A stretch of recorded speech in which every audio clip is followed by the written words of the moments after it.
আমরা কেউ সংবিধান সংস্কার পরিষদের সদস্য হিসেবে নির্বাচিত হইনি এবং সংবিধানে এটা এখনো ধারণ করা হয়নি। গণভোটের রায় অনুযায়ী সংবিধান সংস্কার পরিষদ গঠিত হলে সেটা সংবিধানে আগে ধারণ করতে হবে এবং সংবিধান সংস্কার পরিষদের সদস্যকে কে শপথ নেওয়াবেন সেটা বিধান করতে হবে এবং কোন এরকম ফর্ম এটা সংবিধানে নেই। এই ফর্মটি তৃতীয় তফসিলে আছে, সাদাটা। এইরকম তখন একটা ফর্ম সংবিধানের তৃতীয় তফসিলে আসবে।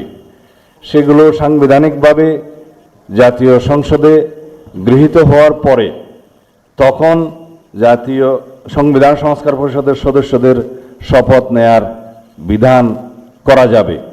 বিধায় আমরা এখন সাংবিধানিকভাবে এই পর্যন্ত আমরা এসেছি, আমরা সংবিধান মেনে এই পর্যন্ত চলছি এবং আশা করি সামনের দিনেও চলব।